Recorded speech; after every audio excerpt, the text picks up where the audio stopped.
तो देखिए, मैं इस वीडियो में आपको प्रतिशत के बारे में कुछ बेसिक नॉलेज देने वाला हूं। तो देखिए, प्रतिशत को परसेंटेज कहते हैं अंग्रेजी में। तो यह जो प्रतिशत है यह दो शब्दों से मिलके बना हुआ है। एक होता है प्रति और एक होता है शत। तो देखिए, प्रति का मतलब होता है प्रत्येक। यहाँ जो प्रति है इसका मतलब प्रत्येक होता है, और यहाँ पर जो शत है इसका मतलब होता है 100। ठीक है। तो इसका सीधा सा मतलब यह है कि जब प्रत्येक 100 में बात किया जाए तो वहाँ पर प्रतिशत का उपयोग किया जाता है। जैसे मान लीजिए कि आप किसी गांव में गए और वहाँ उस गांव में 90% लोग क्या हैं, शिक्षित हैं, मतलब कि पढ़े लिखे हैं। तो इसका मतलब यह हुआ कि आप उस गांव में से यदि 100 आदमियों को लेंगे तो उसमें से जो 90% मतलब कि 100 में से जो 90 लोग हैं वो लोग शिक्षित होंगे, पढ़े लिखे होंगे। एक बार फिर से समझ लीजिए।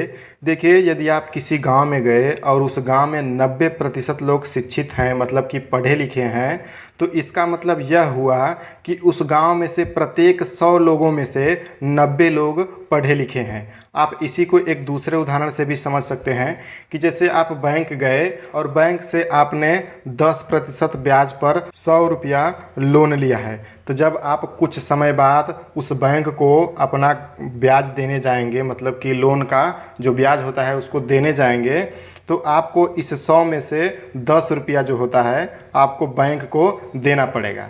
तो आइए इसको एक बार फिर से देख लेते हैं। जैसे कि आप किसी बैंक से 10% वार्षिक ब्याज की दर से 100 रुपया का लोन लिया है, 100 रुपया का कर्जा लिया है। तो जब आप इस लोन को भरने जाएंगे, मतलब कि जब इस ब्याज को भरने जाएंगे, तो आपको 100 में से 10 रुपया आपको उस बैंक को चुकाना पड़ेगा, देना पड़ेगा। अब आइए प्रतिशत से ही संबंधित कुछ सवाल को हम लोग देख ले रहे हैं। तो जैसे कि सवाल दे देता है कि 750 का 20% कितना होगा, तो इसको कैसे निकालेंगे, चलिए देखते हैं बड़ी ही आसानी से। तो देखिए, सबसे पहले आप क्या करिए कि यहाँ पर जो 750 है इसको लिख लीजिए। यहाँ पर लिखेंगे 750। अब आप जानते हैं कि का के बदले आपको गुणा लिखना होता है, तो यहाँ पर लिख देंगे गुणा। अब यहाँ पर जो 20 है इसको लिख दीजिए।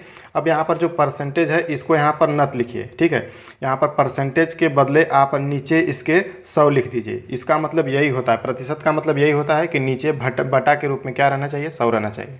तो अब आप इसको सॉल्व कर दीजिए, बस आपका आंसर आ जाएगा। तो यहाँ पर देखिए, एक जीरो से यहाँ वाला जीरो चला जाएगा, फिर इस वाले जीरो से यह वाला जीरो चला जाएगा। तो नीचे तो कुछ नहीं बचा है, लेकिन ऊपर 75 और गुणे 2 बचा है। तो 75 में 2 का गुणा कर देंगे, वही आपका सिंपल सा आंसर आ जाएगा। तो देखिए, 75 दूनी 150 होता है, तो यहाँ पर लिख देंगे 150। मतलब कि 750 का 20% जब निकालेंगे तो आ जाएगा 150। तो यदि आपको इस वीडियो से थोड़ा सा भी जानकारी मिली हो तो आप इस वीडियो को लाइक व चैनल को सब्सक्राइब ज़रूर करिए। यार, सब्सक्राइब करने में कोई पैसा नहीं लगता है। धन्यवाद। जय हिंद।